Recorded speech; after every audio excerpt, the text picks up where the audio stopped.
Now, your fourth step, Bob, is communication times 3.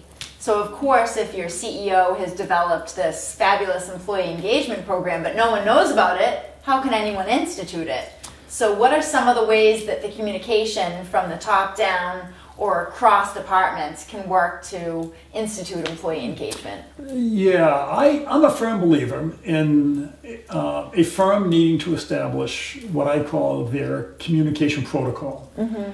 What is our communication promise to our employees? And what is the responsibility from the employees to communicate back to us? When I was working on the corporate side, we developed a one-page communication protocol. And it was one of the more simple but yet more powerful things that I ever participated in. Mm-hmm. It was a one-page document where we listed on that document, this is what is going to be communicated. This is who is going to communicate it. This is the frequency. This is the venue. So our CEO would communicate every quarter after a board meeting. These are the priorities. These are our strategic elements of our strategy. This is how we're performing. This is how we're performing the plan. And this is the communication approach. He would have a series of email messages, some town hall meetings, and that would be his commitment to the organization. The regional management team would then have their commitment, and their commitment would be monthly. How does our region fit into that message on a monthly basis with the same strategic elements communicated to his or her employees on a monthly basis? Mm-hmm. And this is the venue, this is the frequency.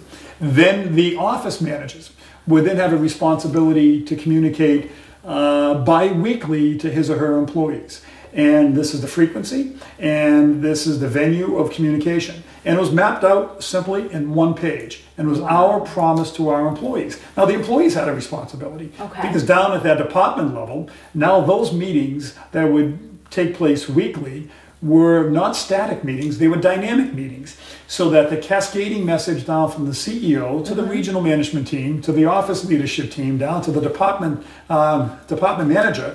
Now, Mary Smith down here sees where she fits into the department, where the department fits into the region fits into the company. And that consistent, ongoing communication cascade coming down from leadership, coming up from the employees with ideas, with innovation.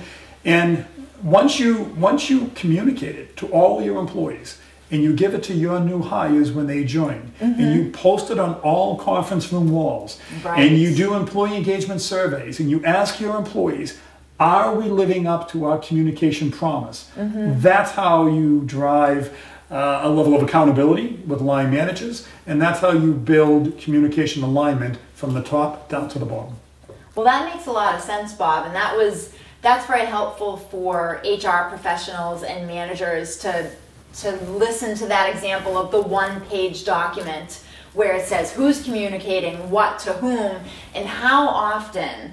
And consistency is really what will make employees buy in and believe that the leadership is following through in their promises. And I think that's an excellent way to actually institute the communication protocol. I have a metaphor that I like to use about the communication breach that occurs in many organizations.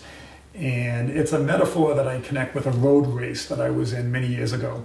And if you've ever been on a road race that has 10, 12,000 people, unless you're an elite runner, you're way in the back of that race.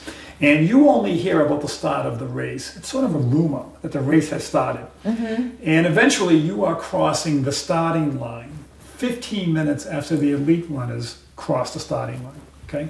Now look at an organization.